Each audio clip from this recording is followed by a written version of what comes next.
Nós queremos nos alegrar com aqueles que nos visitam nessa manhã. Você que está nos visitando, se sinta acolhido no nosso meio. Consigo observar ali no fundo, ali ao lado do pastor Lucas, parece ter um visitante. O avô da Sara, seja bem-vindo, Deus abençoe sua vida. O avô da Sara lá no fundo. Mais alguém que nos visita, dá um sinalzinho com as mãos. Seu Jorge, ele chama? Seu Jorge, seja bem-vindo. Tem ali, né, do lado da clínica, a gente já falou, o Cleiton que tem vindo, mas eu acho que de visitantes são sós. Nós queremos também continuar motivando a igreja quanto à leitura anual da Bíblia. Quem começou lá no início do ano, já termina agora em outubro. Quem está um pouquinho atrasado, igual eu, termina em dezembro. Mas em dezembro, no segundo domingo de dezembro, é o dia da Bíblia. Nós vamos fazer um grande momento de gratidão por aqueles que concluíram a leitura da Bíblia aqui. Então, é tão interessante. A dona Rosa estava comentando que o Samuel foi mexer nas coisas da Jane e viu que ela estava juntinho lá, certinho na leitura da Bíblia. Que bênção. Né? E assim a gente tem que permanecer fiel aí. Então, eu sei que tem um grupo firme aí na leitura e a gente vai avançar. A gente quer dar alguns avisos, né? Das atividades normais da igreja. Nós voltamos aquele estudo devocional da família no lar na terça-feira. Como é importante as famílias se reunirem. Terça-feira, reúna a sua família no seu lar. Também na quarta, retornamos os cultos presenciais aqui na igreja. Nas congregações funciona na quinta-feira. E as sociedades internas funcionando a todo vapor. Nós temos a atividade da UCP, das crianças, que está funcionando todos os sábados, das 9 às 11 da manhã, e tem sido uma bênção. Domingo que vem elas vão apresentar aqui na frente. As reuniões da UPA toda sexta-noite. Os jovens todo sábado à noite. A SAF todo primeiro sábado do mês à tarde. E a UPH toda segunda sexta-feira do mês. Então, nós estamos aí, firmes também nos nossos grupos de oração. Venha orar. Quinta-feira nós temos aqui o Desperta Débora, mães que oram pelos filhos. Terça-noite, via Zoom, as Anas que oram também pelos filhos, pelas famílias. E continuemos firmes nesse propósito. Desperta Jó, os homens orando pelo seu lar, todo sábado, 6 da manhã. Então, firmes aí, o diácono Caio está liderando esse grupo de oração. Nós vamos passar agora para o nosso pastor, que vai dar o restante dos avisos. Se Deus permitir, no próximo domingo já estaremos no templo, reformadinho e pintadinho com a graça de Deus.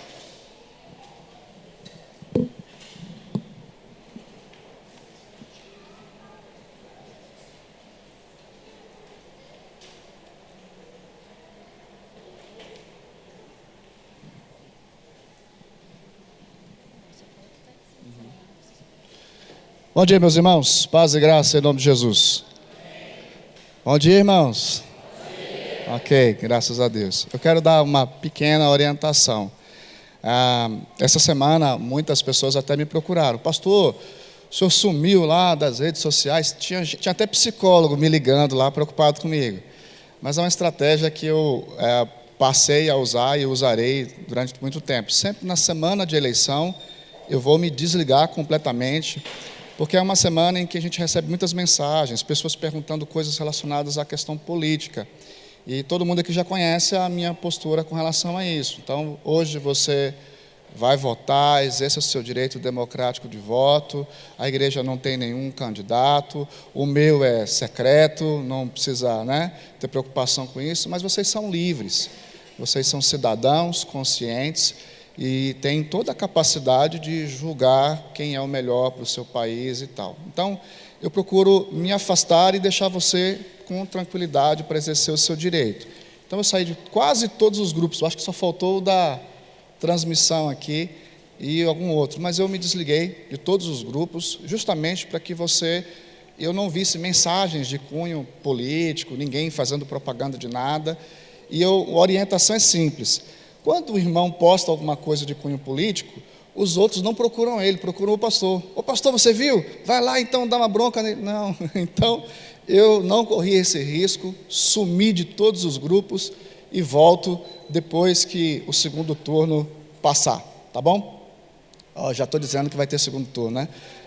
Depois que as eleições se encerrarem, a gente retorna e tranquilamente. Então, uma orientação pastoral. Sempre digo aos irmãos, votem com a consciência.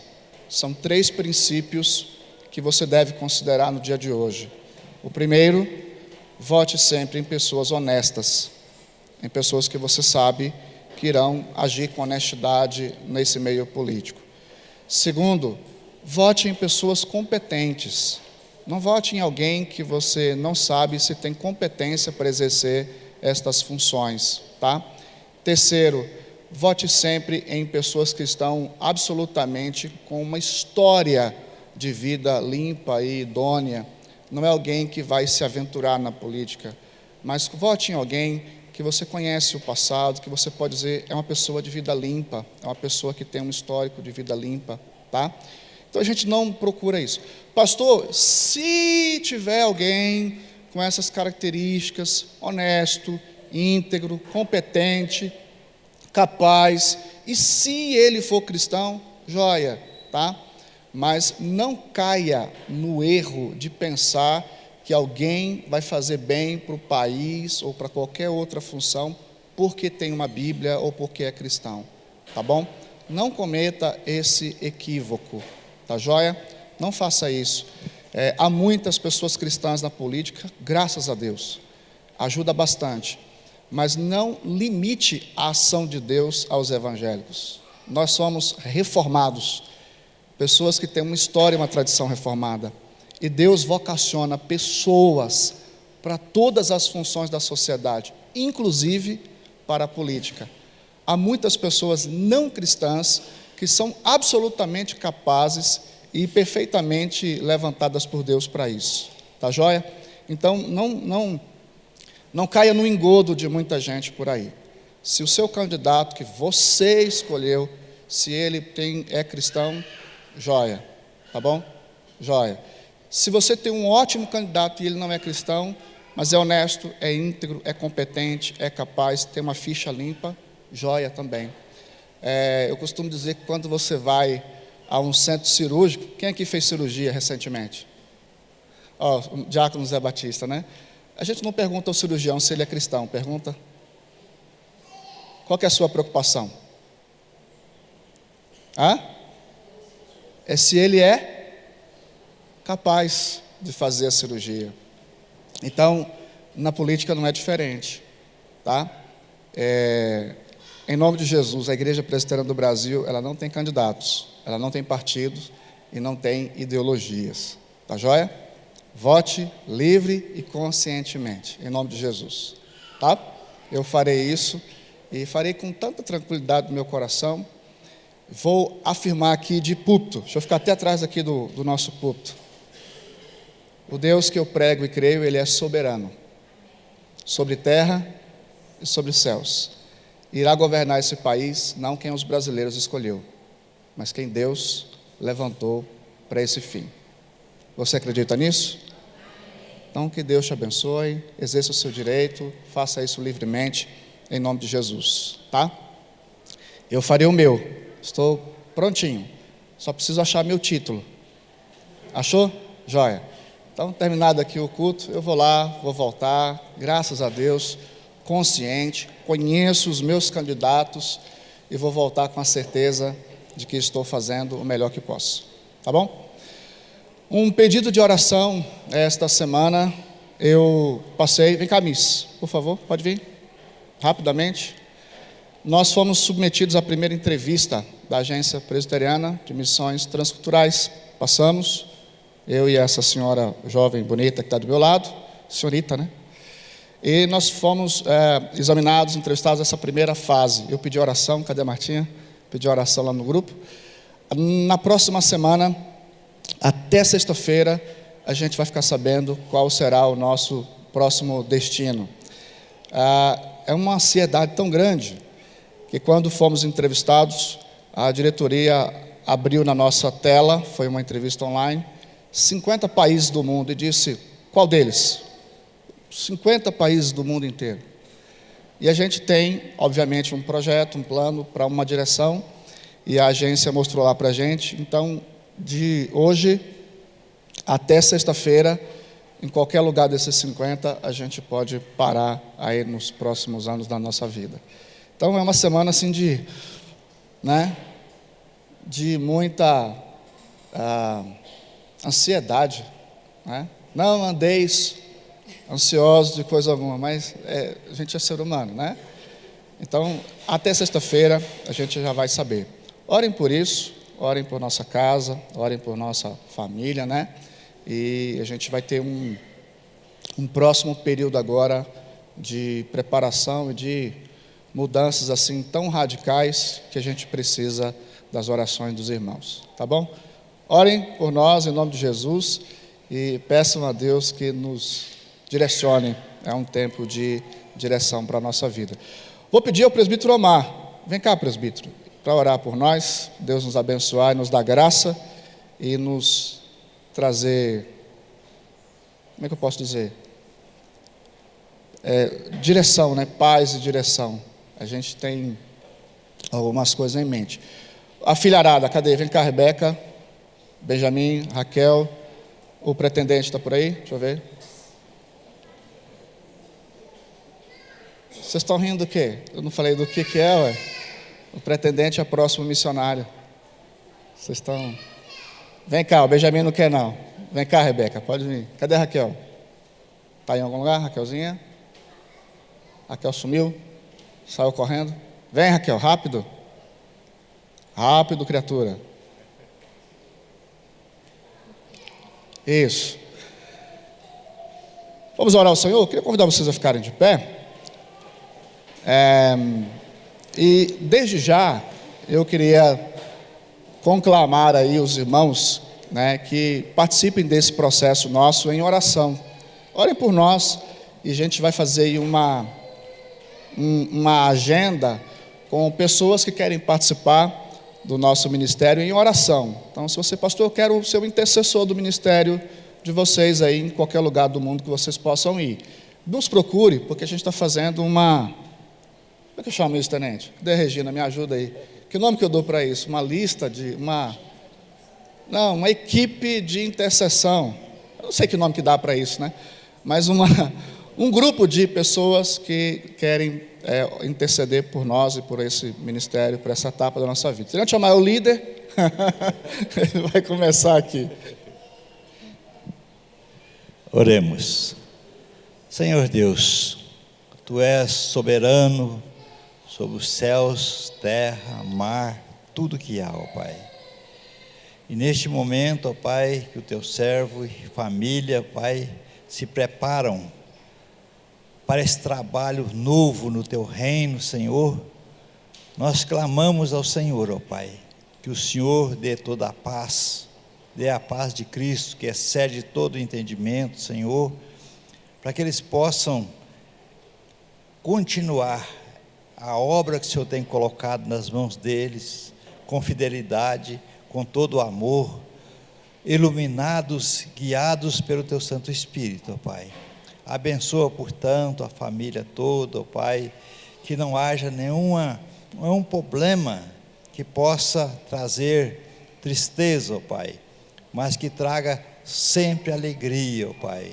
Nós sabemos, ó Pai, que o Teu reino é feito muitas vezes de obstáculos, ó Pai. Muitas vezes nós temos perseguições, nós temos inimigos, Senhor, que tenazmente tentam nos derrubar, ó Pai.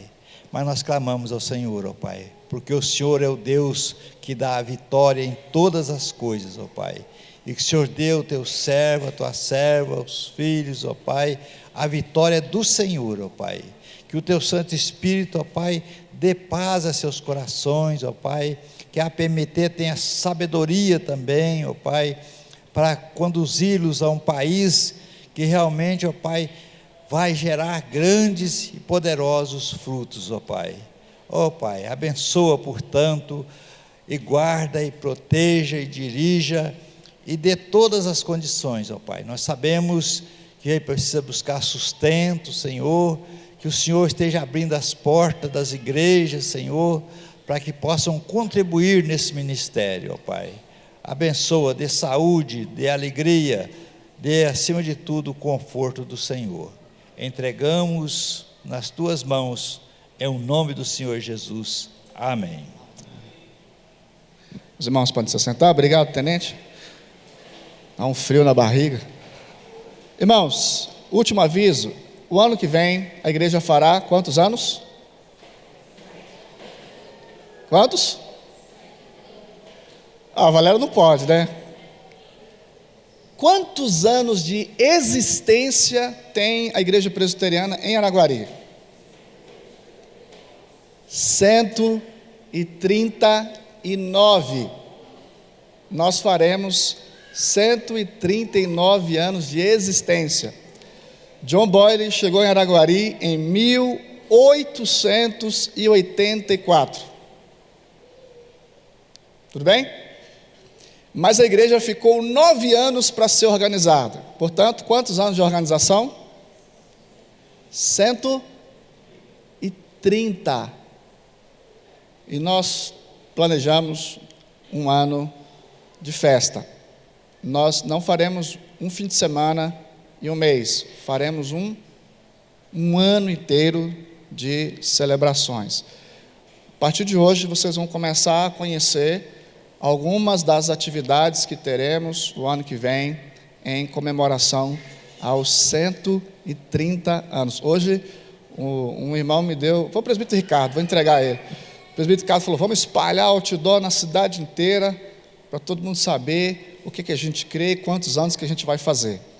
Mas eu preciso contar para vocês que eu não aguento, tá? No próximo ano, nós teremos as nossas celebrações todo primeiro domingo de cada mês. Deu a entender? Então, sempre no primeiro domingo de cada mês, nós teremos comemoração dos 130 anos. Serão várias atividades. Uma delas, nós iremos almoçar todo primeiro domingo juntos aqui na igreja. Nós teremos aquele almoço de comunhão todo primeiro domingo. Então as irmãs, primeiro domingo, a partir de janeiro, vocês não fazem comida em casa, certo? Nós iremos almoçar aqui na igreja. Terminar a escola dominical, iremos almoçar juntos, sentar juntos e celebrar juntos, certo? Não vou falar qual é o cardápio, porque o cardápio já está estabelecido e eu só posso dizer para vocês que a diaconia vai trabalhar muito. Alguém faz ideia? Tá, vocês vão saber, é segredo de Estado. E nós teremos algumas atividades que irão envolver todos os departamentos e ministérios da igreja. Mas eu vou contar isso depois, tá? Gostaria que vocês já orassem.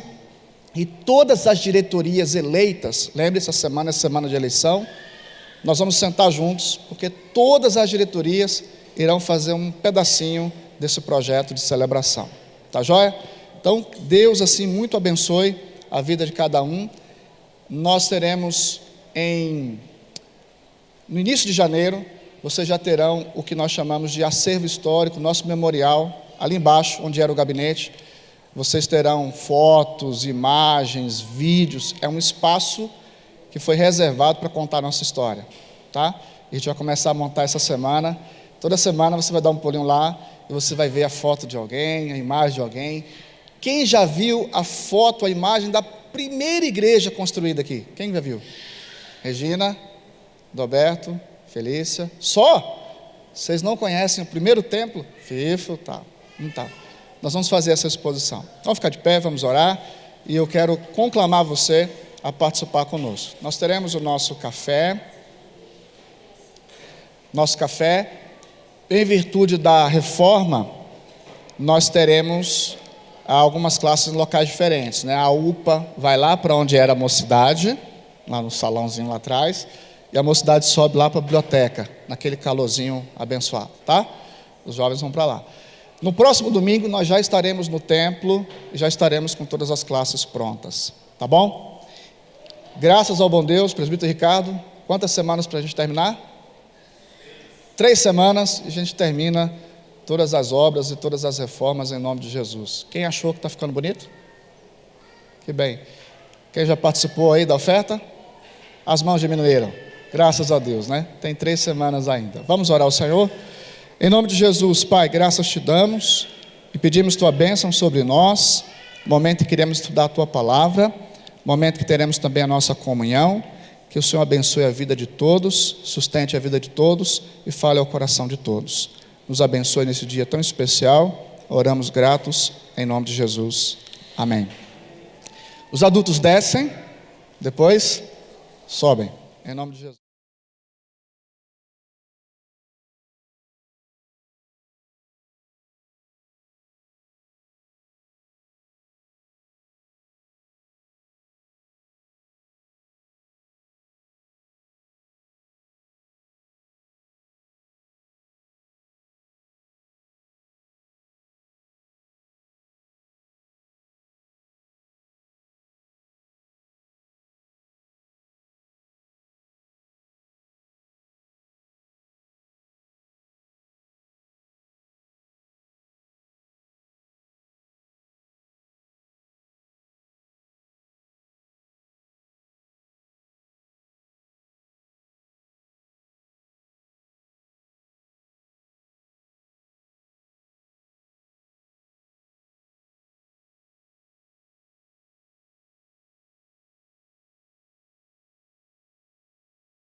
Jesus. Muito mais do que Jó, Jesus vai nos dizer como sofrer. Quem não se lembra de pai, se possível, afasta de mim esse cálice, todavia não seja como eu quero. Jesus nos ensina como sofrer? Ensina, né? Sabedoria. Eclesiastes, Salomão diz, o princípio da sabedoria é o temor. Alguém mais foi tão reverente e temente como Jesus? Lembra? Eu vim fazer a vontade de meu Pai. Chicote na mão, limpou a igreja e falou, esse lugar é um lugar tão santo, tão especial, é a casa de meu Pai, a casa de oração. Então, todos os livros da Bíblia têm esse objetivo. A gente já aprendeu alguns, e agora nós estamos em Ezequiel. Quem já leu Ezequiel? Quem já fez a leitura anual já leu, né? Joia. Em que momento da minha vida Ezequiel vai fazer sentido? Para isso, eu preciso saber qual é a mensagem de Ezequiel, qual é o propósito de Ezequiel e o que Ezequiel vai apontar acerca de Jesus. Tá bom? Vamos estudar isso, começar hoje a estudar isso e guarda isso na sua mente. Hoje nós iremos fazer a lição do capítulo 1 até o capítulo 24 de forma panorâmica, tá? Como eu sou um pouco prolixo, deixa eu dar as lições antes e depois eu explico elas, porque aí se o tempo acabar eu já dei, né? Então nós vamos dividir a lição do capítulo 1 ao 24 em 4 verdades principais, tá? Do capítulo 1 até o capítulo 3, a gente vai aprender exatamente sobre o chamado de Deus para Ezequiel. Então, o que a gente vai entender logo no primeiro bloco?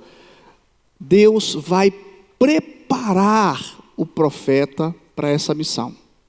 Então, os primeiros 3 capítulos é Deus dando visões a Ezequiel, preparando Ezequiel para aquilo que ele vai fazer.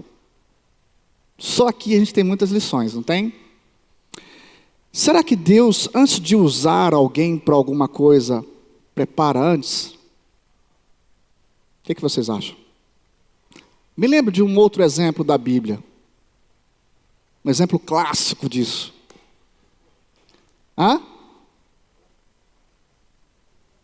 Samuel, Moisés. Deus chamou Moisés para ser o libertador do Egito. Preservou a vida de Moisés bebezinho. Mas Moisés libertou o povo do Egito depois de quantos anos? Eu preguei isso no meu sermão de prova no IBEL em 1999. Presta atenção. Quanto tempo Deus gastou preparando Moisés para fazer aquela função de tirar o povo do Egito? 80 anos. Foram 40 anos de palácio, 40 anos de deserto. Já pensou se a moda pega? A Bíblia inteira mostra que quando Deus coloca alguém em algum lugar, Ele fez o que antes? Vocês lembram de Jesus, antes de iniciar o ministério? Para onde que Ele foi? Foi para o deserto. Primeiro Deus, o Espírito Santo o levou para o deserto. Ele foi ali tentado, testado e saiu de lá iniciando seu ministério. Deus vai preparar Ezequiel para essa missão que ele vai cumprir. Capítulo 1 ao capítulo 3. Tá bom? O segundo bloco vai do capítulo 4 até o 12. Deus vai dar a mensagem que Ezequiel vai profetizar. Deus vai, no primeiro momento, chama Ezequiel e o prepara. Num segundo momento, entrega a ele qual é a mensagem que ele vai pregar durante o seu ministério. Tá? É uma mensagem de juízo. Ezequiel é um profeta que fala sobre o juízo de Deus. Assim como Jeremias, Ezequiel ouviu o cativeiro antes e testemunhou o cativeiro depois. Qual a diferença de Jeremias para Ezequiel?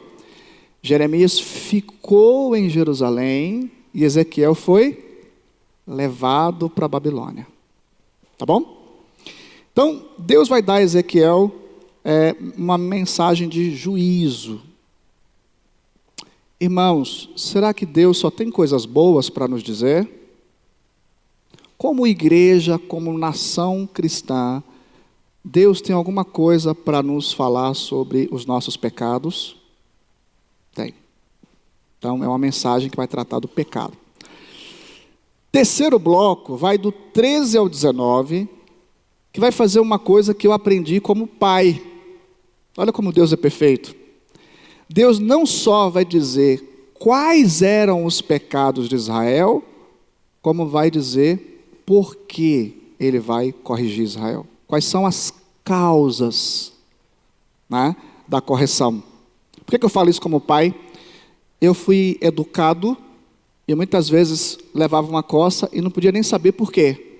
Quem viveu essa fase? Caladinho, fala nada não, mas eu não vi, quietinho. Então, às vezes, a gente levava uma coça e não sabia nem por que estava levando. Aquela época era meio que desrespeitoso perguntar, não é? Hoje os pais já sentam e até perguntam, você quer apanhar? Não, mas vai assim mesmo. Deus vai dizer nesse bloco de Ezequiel quais eram as causas. Vocês vão ser levados para o cativeiro por causa disso, disso, disso, disso e disso. É uma forma pedagógica de corrigir, não é? Hoje os pais cristãos já aprenderam isso. Vai corrigir?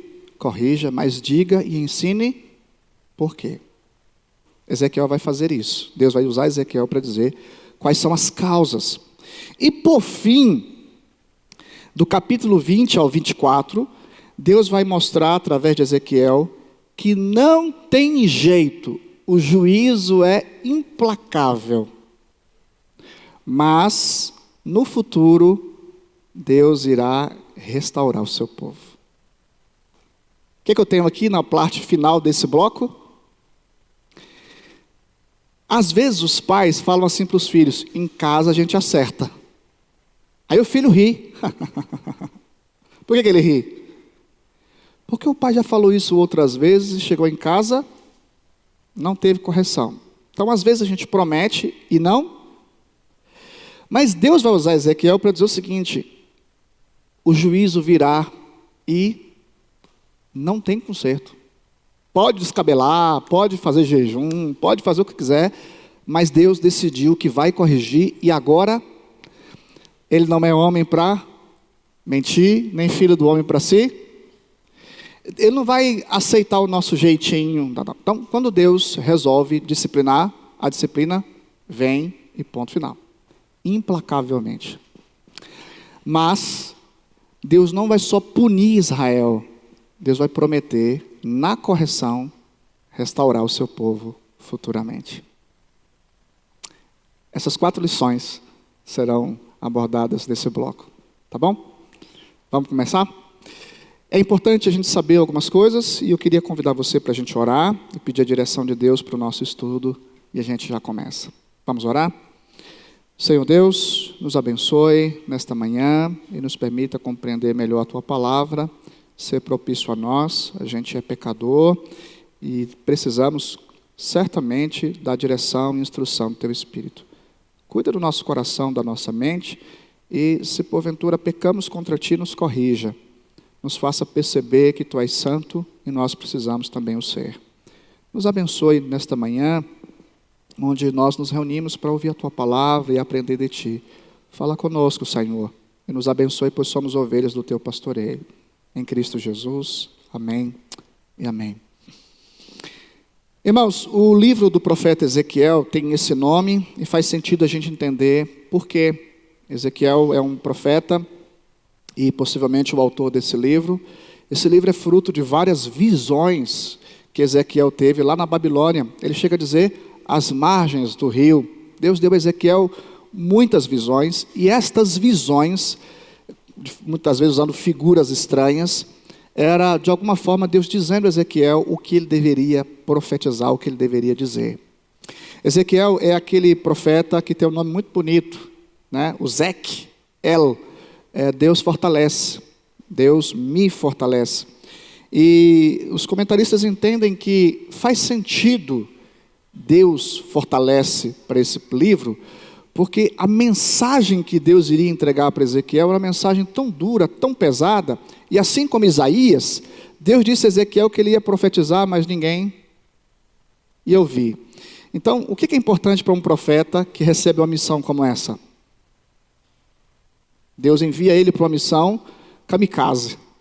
Eu vou pregar, vou profetizar, mas a minha profecia não vai mudar ninguém. Mas é importante que ela seja dita para que as pessoas saibam por que Deus vai punir. Mas ela não vai mudar ninguém. Precisa de muita força de Deus, né? Deus estava dizendo ao profeta, diga o que eu estou dizendo e seja forte. Te lembra outro personagem da Bíblia? Quem que recebeu uma missão muito difícil e Deus falou, vá, porque eu vou te fortalecer. Josué. Lembra o que Deus disse para Josué? Não te desvie da lei nem para a direita. Qual que é o grande desafio do profeta? Ser fiel à profecia. Ser fiel àquele que o enviou. Era isso que Deus esperava de Ezequiel. Ezequiel começa o seu ministério com 30 anos. Lucas, bom para a gente, né? A gente começa o ministério cedo, as pessoas falam, mas você é tão novo. Então, a gente tem alguns precedentes. Ezequiel foi chamado para iniciar o seu ministério profético aos 30 anos. Ele já estava na Babilônia. 5 anos depois dele ser levado para a Babilônia. Ele foi levado para a Babilônia quando tinha 25 anos. Possivelmente, Ezequiel ouviu as profecias de outro profeta. Quem? Jeremias. Ele é aquele jovem que viu e ouviu Jeremias falar sobre o cativeiro. E lá estava ele sendo levado para a Babilônia. Guarde três fatos importantes sobre Ezequiel. Aos 25 anos, ele foi levado para a Babilônia. Aos 30 anos, ele foi chamado para ser profeta. Aos 35, ele fica viúvo. 5 anos depois, na Babilônia, Deus... Cadê o Daniel? Não está aqui, né? Deus mata a esposa de Ezequiel e diz, a morte da sua esposa ilustra o que eu vou fazer com o meu povo. Olha como Deus tem as suas maneiras de agir, não é? Soberanamente, Ele faz isso. Lembra quando Ele mandou um outro profeta se casar com uma prostituta? Quem lembra? Oséias. Deus muitas vezes usará de fatos e de experiências reais para nos ensinar coisas que Ele está dizendo verbalmente. Bom, Ezequiel então está lá no exílio, exercendo um ministério profético, e Deus começa a aparecer para ele e lhe entregar algumas visões. Nestas visões, Deus pretende, por meio desse profeta, mostrar a ele, e o livro tem uma carga pesada, né, de emoções e de ilustrações. Deus quer dizer para ele o seguinte, Ezequiel, eu deixei Jerusalém e a casa que me fora construída. Uma das visões mais fortes da Bíblia é a que Ezequiel recebe na Babilônia, quando ele vê a carruagem, o trono, e ele vê o templo em Jerusalém. E na visão que Deus dá a ele, os sacerdotes estão se curvando diante de um ídolo, as mulheres estão adorando um deus babilônico na porta do templo, e Ezequiel vê uma nuvem com um trono e uma carruagem saindo do templo e indo para a Babilônia. Sabe o que Deus estava dizendo? Não estou mais lá. Eu deixei o meu povo em Jerusalém à mercê dos seus inimigos. Só que Deus mostra para Ezequiel que ele sai do templo em Jerusalém, nessa visão, e essa nuvem vem até a Babilônia, e aparece para Ezequiel às margens do rio, é como se ele estivesse dizendo, eu estou aqui. A ideia era mostrar a Ezequiel que o cativeiro não era um acidente, e nem tampouco que o cativeiro era uma prova de que Nabucodonosor e a Babilônia eram maiores do que o Deus dos hebreus. O que Deus queria mostrar para Ezequiel era, o cativeiro tem como finalidade tratar o meu povo, e sou eu, e não Nabucodonosor, quem está corrigindo o meu povo. Eu estou aqui no exílio com vocês, e eu estou aqui para que vocês saibam que isso não é acidental, é proposital. Sou eu que estou usando essa nação para corrigir meu povo. Vamos fazer uma pausa? Deus pode fazer isso conosco? Que resposta nós temos para dar para nações que estão debaixo da tirania? Deus se esqueceu deles? Deus não está lá? Não. É Deus se mostrando presente em juízo. Tudo bem? Então não é a ausência de Deus, é presença de Deus. Mas é a presença de Deus com uma, posso usar esse termo, vara? Posso, né? Com uma vara na mão, corrigindo o seu povo. Quando eu era adolescente, minha mãe me dava 2 medicamentos, eu nunca entendi por quê. Eu sei que eles faziam bem. Emulsão Scott. Quem lembra disso? Aquilo tinha gosto de peixe. Cheiro de peixe. Nossa, me veio tanta coisa na cabeça agora. Ela dizia, toma que faz bem. Foi ali que eu aprendi que remédio bom é remédio ruim. E aí ela me dava depois o biotônico Fontoura. Quem passou por isso? Levanta a mão. Nossa, todo mundo? Ok. A gente não faz isso hoje com as crianças, né? Graças a Deus. Ali eu aprendi de forma empírica que as grandes lições da vida vêm em períodos de amargura. O que corrige a gente tem sabor amargo. O que é o cativeiro babilônico? Deus corrigindo o seu povo de forma dura. Ezequiel é importante de ser estudado, porque enquanto Ezequiel está profetizando que o cativeiro é o dedo de Deus, haviam falsos profetas dizendo que não, que o exílio seria temporário e rápido. Sabe aquela coisa assim de, não gente, isso aqui, olha, Deus vai consertar, olha, Deus falou que a gente vai passar só alguns meses aqui e logo logo a gente vai sair. Os falsos profetas sempre têm mensagens sempre de autoajuda, sempre de coisas boas, sempre agradáveis aos ouvidos. E enquanto os profetas estão dizendo que o cativeiro vai ser rápido, Ezequiel e Jeremias estão dizendo o quê?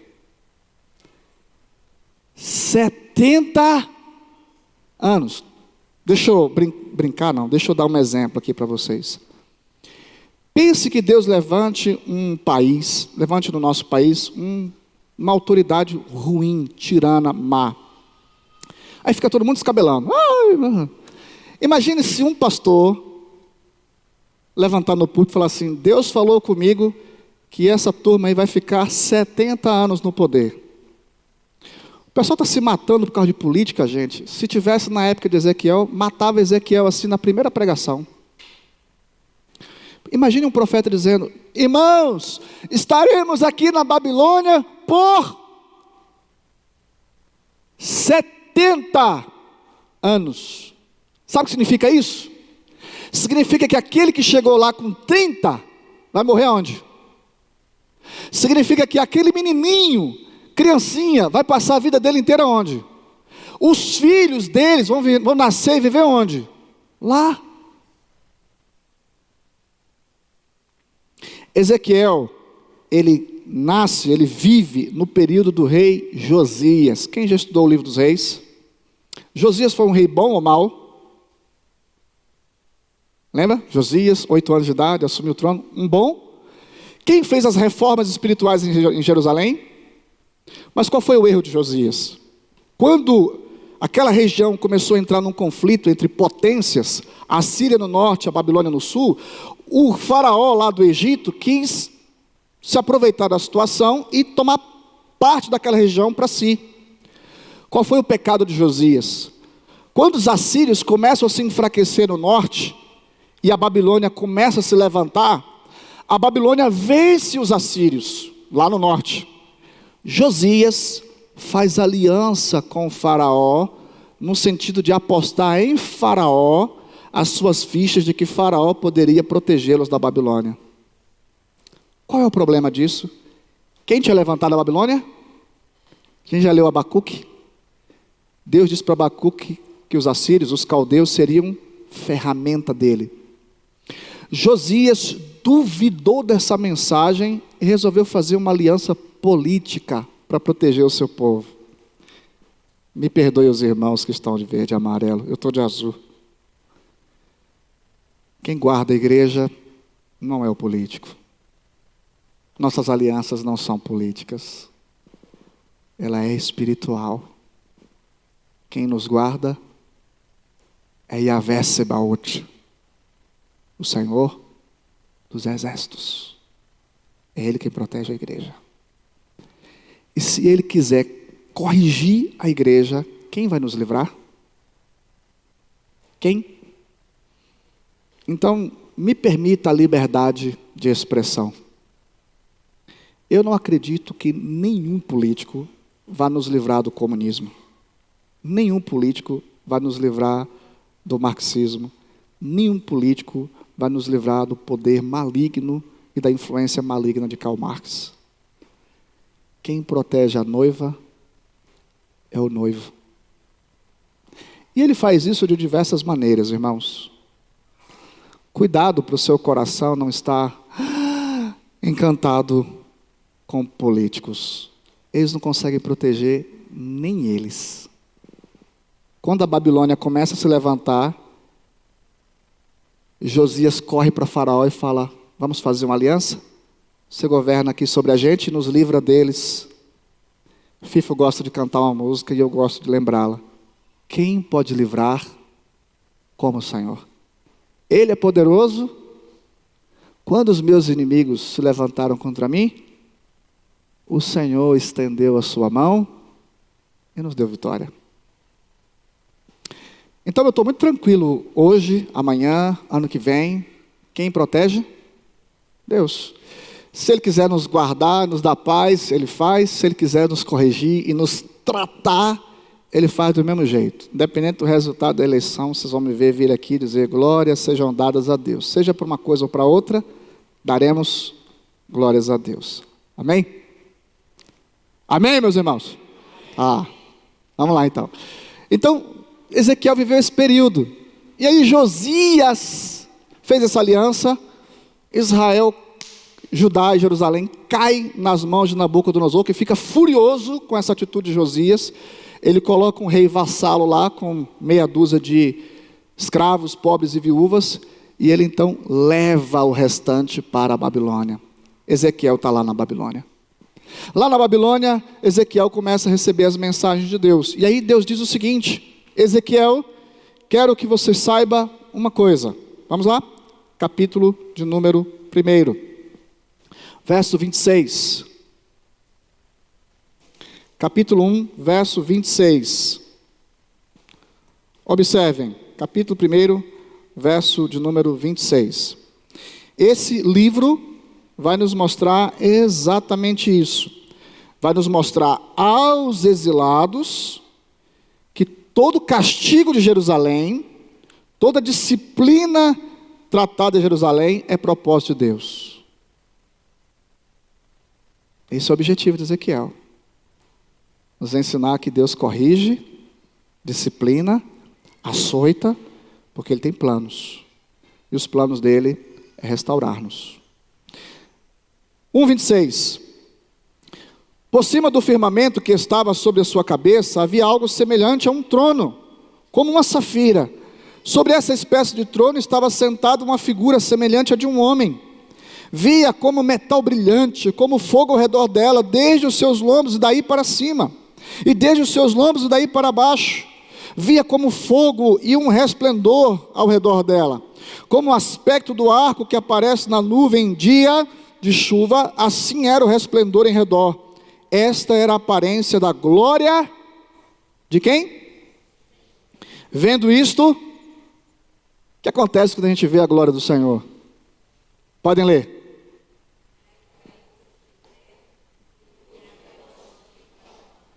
Eu caí com o rosto em terra. Ele tinha certeza de que estava diante de quem? De Deus. De Deus. Preparação.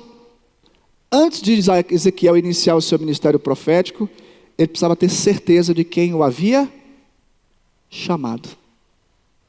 Faz sentido isso? Tem diferença isso? Deixa eu dar um exemplo. Quem aqui é avô, né? A Neide está de cabelinho branco, a vovó, já há algum tempo, né, Neide? Está aí, vovozinha, a Dora é vovó. Quem mais é vovó? Lucilene, vovó. Cris é vovó. Cris não está de cabelo branco, mas é vovó. Vamos lá. As avós, o netinho escuta a mamãe e a vovó falar, tem diferença? Geralmente a voz da vovó qual é? O que meu pai fala para os meus filhos? Deixa eles, na casa do vovô eles fazem o que quiser. E ainda fala assim, eu não fazia isso com você. Não fiz assim com você, deixa ele, não é assim? Como é que é o pai e a mãe? Duro, né? Quando a gente é criança e o pai e a mãe chamam de um jeito diferente, a gente responde de um jeito diferente, porque a gente sabe de quem é aquela voz, não é assim? Quando o pai diz assim, filhinho, vem aqui, como é que o filho faz? Né? E quando ele diz assim, Adalberto Vieira Borges, aqui, como é que funciona? Hã? Lucas Januário Ferreira de Oliveira Góes, tem tanto sobrenome, né? Quando chama com aquele tom de voz o filho, veja bem, por que é importante para Ezequiel, antes de receber o conteúdo da mensagem, saber quem está entregando ela? Tem diferença? Irmãos, no ministério profético, pastoral, ministério de quem prega a palavra, é fundamental que a gente não se esqueça quem nos chamou. Quem nos chamou. A maneira como eu vou pregar a palavra e exercer o ministério tem muito a ver com quem me chamou e a quem darei contas. A mensagem que Ezequiel vai receber é dura, mas ele precisa saber quem é que o chamou para entregá-la.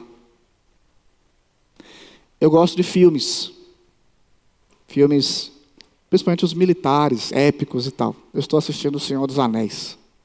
É uma pena que toda sexta-feira sai um pedacinho. E lá nessa série, que eu acho que é mais pobre do que as anteriores, as tropas reagem diferente quando Galadriel chega com seu cavalo. Depois você assiste lá para você saber quem é. Quando quem comanda as tropas está presente, a tropa reage diferente. Ezequiel não podia esquecer que Deus estava na Babilônia, que Deus tinha chamado ele, e quem é que estava chamando ele para aquela missão. Ezequiel, quando viu Deus, caiu com o rosto em terra. O Senhor saiu da casa dele em Jerusalém, e onde que ele está? Diante de mim aqui na Babilônia. Quem gostaria de estar na pele de Ezequiel? Vamos lá. Dá uma olhadinha no capítulo 3. Capítulo 2, versículo de número 8. Vamos ler juntos? Rapidamente. Tu, ó filho do homem,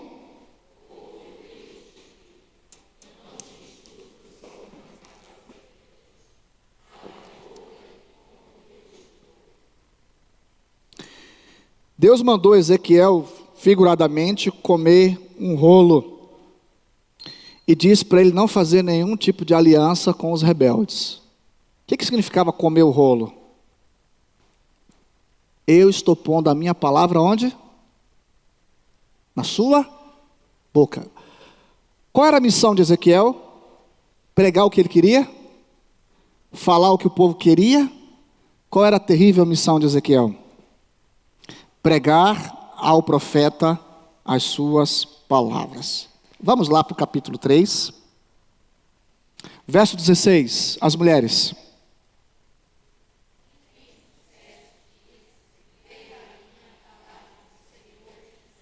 Os homens?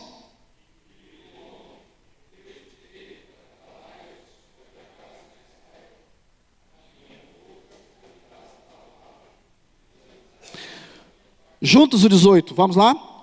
Quando eu disser ao perverso,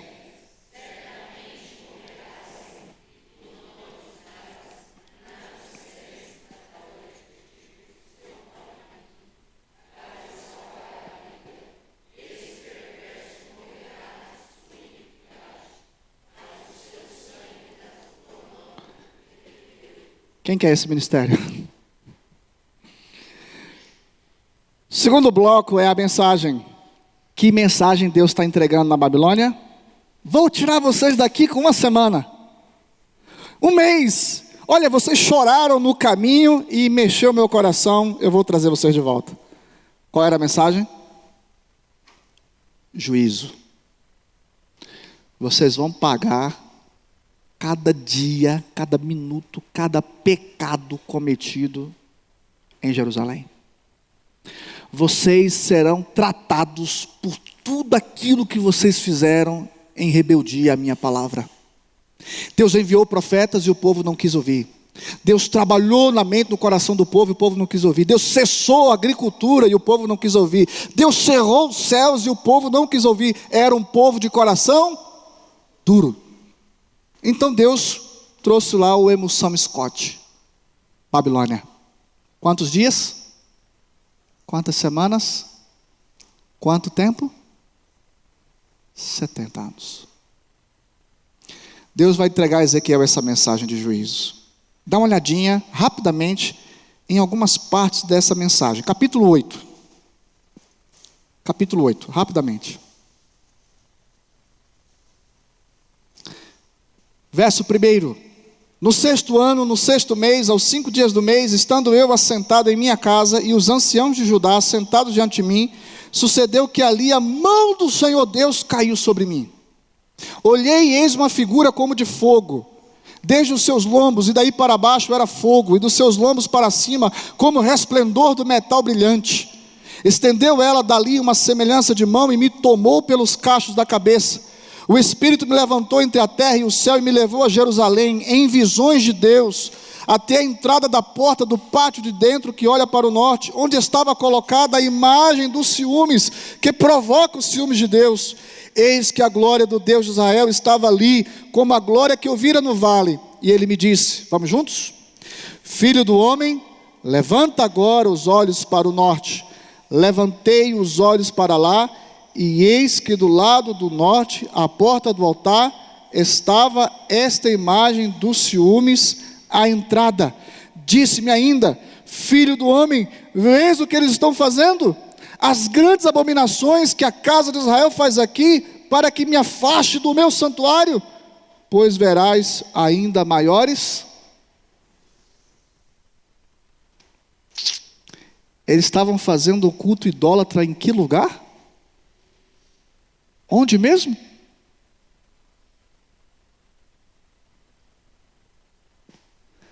Deus tolera a idolatria? E quando essa idolatria é feita nos arredores de sua casa? Dá para entender o que Deus está mostrando aqui? É um sentimento de total desdém. Desdém. Quais eram os pecados de Israel?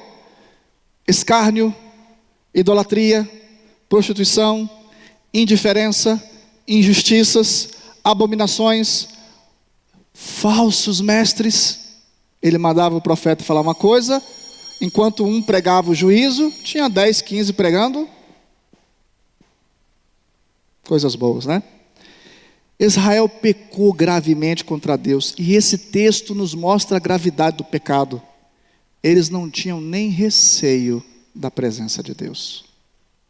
Irmãos, dá uma tristeza medonha quando o crente tem medo do conselho do pastor, mas não teme a Deus. Quando o sujeito age de um jeito porque a gente está ali, como se a gente tivesse... Ih, o pastor chegou.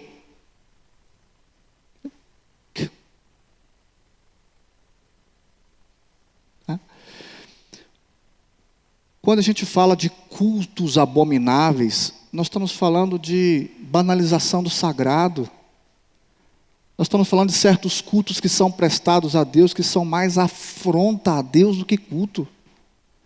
Nós estamos falando de desprezo à palavra, é a gente fazendo do jeito da gente, da forma da gente, sabe? A gente pega o sagrado e converte ele nas nossas inovações, invenções. Como se o que a gente está fazendo no culto, diante de Deus, na presença de Deus, seja algo que a gente tem assim, a liberdade de fazer do jeito que a gente quer. E quando a gente sai de dentro da igreja e fala, pronto, aqui agora eu posso pecar, porque ali dentro é sagrado, mas aqui fora... Israel desprezou a Deus. E a mensagem é, vocês irão pagar. Tiago diz para a gente que de Deus ninguém zomba. O que o homem semear, ele também ceifará. Vamos para o nosso terceiro bloco? A mensagem de juízo tem muitos aspectos, a gente não tem tanto tempo aqui de falar, mas a idolatria, a indiferença, o escárnio, os falsos mestres, a infidelidade, a ingratidão, a prostituição espiritual. Ezequiel vai falar do cinismo. Sabe o que é cinismo? Mãos erguidas no templo, choro, pranto, mas a vida completamente corrompida. Nós chegamos a um terceiro e penúltimo bloco, onde Deus vai dizer quais eram as causas. Passa, por favor, rapidamente, aí para o capítulo de número 13. E aí ele vai apresentar uma série de situações, né? Por que que Deus iria tratá-los? Por que que Deus iria julgá-los? A razão é muito simples. Israel havia pecado e havia tratado com indiferença todas as advertências que o Senhor havia enviado. Observe aí o capítulo 13, um exemplo disso. Veio a mim a palavra do Senhor, dizendo, filho do homem, profetiza contra os profetas de Israel. Alguém consegue me explicar isso? Profetiza contra? Profeta, profetizando contra? Profeta. De onde mesmo? Reverendo Hernandes, o queridinho das nações, ele tem uma frase que pouca gente prestou atenção. Hernandes diz o seguinte, queridinho carinhosamente, tá? Ele diz o seguinte, a igreja evangélica brasileira precisa de uma nova? De uma nova? O que ele está dizendo com isso? Está tudo errado de novo. John Piper, um grande escritor americano, batista, diz que chegamos à época em que temos que pregar o evangelho aos crentes. O que esses homens estão dizendo? Que a igreja novamente se corrompeu. Houve um momento da história dos hebreus em que os profetas estavam sendo enviados para pregar contra o próprio povo. E aqui, Deus está dando um exemplo. Chegou um tempo em que Deus usava a boca de um e tinha 10, 15 para profetizar completamente o contrário. Quem vocês acham que o povo seguia? Quem que você abraça no final do culto? Com quem você tira foto depois do congresso? Quem você gosta de escutar? O que põe o dedo na ferida? A quem amamos ouvir? Ah, pastor, eu gosto tanto de ouvir fulano de tal. Por quê? Porque ele fala tão bem, mexe com o meu coração. Quem gosta de ouvir verdades nem sempre agradáveis de ouvir? Profeta profetizando contra outros profetas. João Calvino, a gente lembra sempre disso, a frase, né, Lucas? Os pastores gostam dela. Calvino dizia que uma voz para destruir é mais eficaz do que 10 vozes para construir. Eu ficarei em Araguari 10 anos. Eu completo 10 anos próximo ano. Mas eu tenho certeza que em um sermão, as lições de 10 anos podem vir abaixo. Eu não estou dizendo isso porque é uma suposição. Isso é fato. Os nossos ouvidos são muito mais propensos àquilo que nos interessa do que aquilo que é verdadeiro. O apóstolo Paulo, ensinando a Timóteo, disse que nos últimos tempos as pessoas teriam... Que nome que é dado?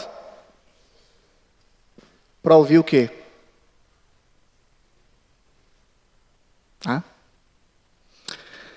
Vamos finalizar? Nesse bojo todo, muita coisa terrível aconteceu e Deus vai explicar ao povo, tá? Capítulo 15. Olha que analogia Deus faz com Israel. Está na sua Bíblia aí o título. Qual que é o título que está aí? Jerusalém é qual? Uma videira?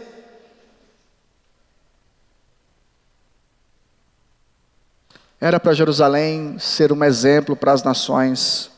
Jerusalém se tornou um péssimo exemplo. As causas são inúmeras, mas o mais grave delas é que Deus advertiu o seu povo e o seu povo não quis ouvir. Uma pesquisa nos Estados Unidos mostrou que dentre os homens cristãos nos Estados Unidos, 80% deles têm um problema da pornografia. 80% dos homens cristãos. Em outras pesquisas recentes, afirma-se que muitos lugares do mundo, em muitos lares do mundo, o culto doméstico já não é praticado há quase 3 décadas. Se a gente não está lendo a Bíblia em casa, imaginem onde a gente está lendo. Nós somos uma geração de crentes que temos muitas coisas a ajustar diante de Deus. Mas somos a geração que esperamos milagres, curas e grandes manifestações de Deus. O que a gente não espera de Deus? Juízo. Juízo. Somos a igreja, irmãos, do sal grosso. A igreja da rosa ungida, do trízimo. Somos a igreja que, se os reformadores estivessem vivos, Martinho Lutero tinha que montar uma construtora, Isaías, de prego e martelo, porque ele ia fechar muita igreja. Talvez até a nossa. Há muita coisa para consertar. A última lição, e eu vou concluir com ela, está lá. Observe, por favor, o capítulo de número 20. Vamos chegar aí ao final. Capítulo 20 do profeta Ezequiel. Deus preparou o profeta, Deus lhe entregou a mensagem de juízo, Deus explicou as causas do juízo, e Deus agora vai dizer ao profeta que não tem como mudar de ideia, mas há uma esperança futura. Capítulo de número 20. Abre aí, por favor, capítulo de número 20, verso de número 45. Veio a mim a palavra do Senhor, dizendo: Filho do homem, volve o rosto para o sul e derrama as tuas palavras contra ele. Profetiza contra o bosque do campo do sul. E diz ao bosque do sul: ouve a palavra do Senhor. Assim diz o Senhor Deus: eis que acenderei em ti um fogo que consumirá em ti toda árvore verde e toda árvore seca. Não se apagará a chama flamejante, antes elas se queimarão, todos os rostos, desde o sul até o norte. E todos os homens verão que eu, o Senhor, o acendi. Qual que é a palavra que vem depois?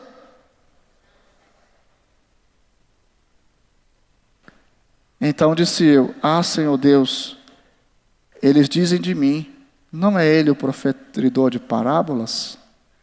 O que Ezequiel falou para Deus? Senhor, ninguém está acreditando em mim. Eles estão dando gargalhadas de mim. Qual foi a mensagem que Deus entregou para Ezequiel? Eu vou tratar todos, do norte até o sul. Quem vai escapar? Quem vai me convencer de não fazer? A chama que eu acender, quem apaga? Tudo bem? A gente poderia começar a descabelar agora, né? Mas Deus termina esse bloco, essa sessão, também dizendo para Ezequiel que ele não deveria se desesperar. Por quê? Porque, apesar de tudo isso, ele vai restaurar o seu povo futuramente. Capítulo 20, verso 33. Vamos terminar aqui. Tão certo como eu vivo, diz o Senhor Deus, com mão poderosa, com braço estendido e derramado furor, hei de reinar sobre vós. Todos juntos? Tirar-vos-ei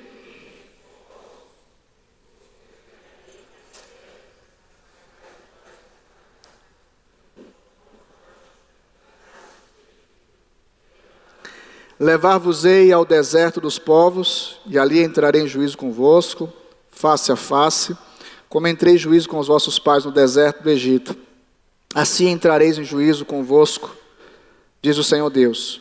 Far-vos-ei passar debaixo do meu cajado, e vos sujeitarei à disciplina da aliança. Separarei dentre vós os rebeldes e os que transgrediram contra mim. Da terra das tuas moradas eu vos farei sair, mas não entrarão na terra de Israel, e sabereis que eu sou. Bom, finalizando, o que acontece depois do juízo todo? Para que serve o juízo de Deus? Vou dar uma de Ezequiel, né? Ezequiel era um profeta, não dá tempo aqui, mas até teatro ele fazia, irmãos. Tinham profecias que Ezequiel fazia até mímica para o povo, encenações, ele transmitia em encenações. Vou fazer uma aqui, imitando Ezequiel, e você vai entender o recado final. Quando Deus julga o seu povo, o que Deus pretende fazer? O que significa isso? E o que é peneirar? Eu sei fazer chocolate. Aprendi com minha avó. Minha avó pegava o cacau e do cacau, artesanalmente, fazia chocolate. E eu sou um dos 2 netos que ela ensinou o segredinho. Eu morei com minha avó 2 anos, na minha pré-adolescência, e eu via minha avó fazer chocolate. E o processo começava assim. Pegava o cacau, só a gente, viu, irmão? Não tente fazer isso em casa. Só a gente quebra o cacau com a mão e com uma batida só. Não tente fazer isso na sua casa. A gente pega o cacau, existe um ponto certo, bate o cacau e ele quebra no ponto certo e você abre e o fruto está lá. Então minha avó quebrava o cacau, tirava os caroços e você não faz ideia de quão amargo é o caroço de um cacau. Tira os caroços todos, coloca eles no sol para secar e quando o cacau está completamente seco, ela descasca com os dedos e coloca numa grande peneira. Qual é o objetivo dela? Separar o caroço da sua casca. Então minha avó, com a habilidade que lhe era peculiar, colocava uma quantidade imensa de caroços secos de cacau, descascados, numa grande peneira, e ela ia para o quintal e ela fazia isso aqui, ó. Jogava para cima uma quantidade de quilos de cacau, e quando o cacau ia caindo, ela soprava. Um caroço não caía da peneira, nenhum. E ela jogava para cima, soprava, e de novo. E eu ficava atônito, como que ela consegue aquilo? À medida que ela soprava, ela separava o caroço da casca. Depois de alguns minutos, ela tirava os caroços e colocava no moedor, e o restante só eu sei, eu não posso te falar. O fato crucial é que ela com uma habilidade imensa, tirava o que ela chamava de impurezas. Só o caroço dá o sabor do chocolate. Não pode ter um cisco no meio. Você sabe o que era o cativeiro? Era Deus tirando de Israel o que não prestava. Fique de pé. Eu quero convidar você a orar.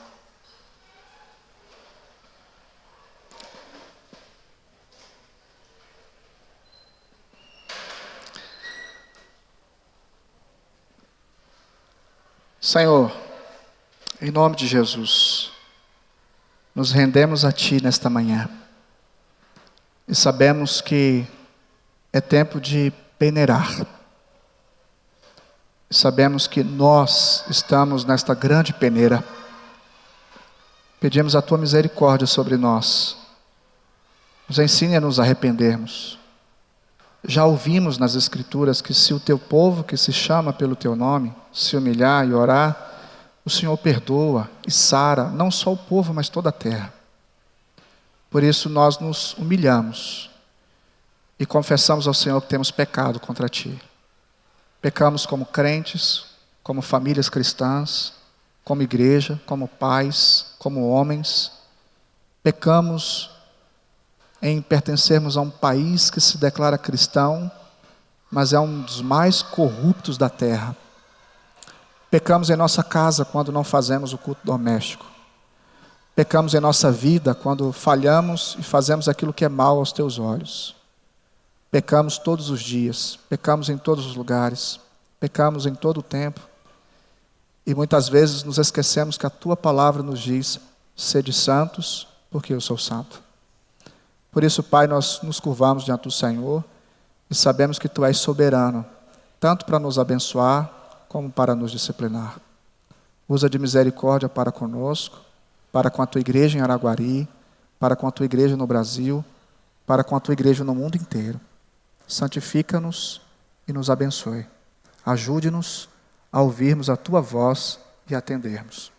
Gratos por isso, nós oramos, em nome de Jesus. Ótimo dia, irmãos. Vote conscientemente, desfrute da sua família, não se envolva em confusões. Às 6 horas estaremos aqui para a Santa Ceia do Senhor. Deus te abençoe.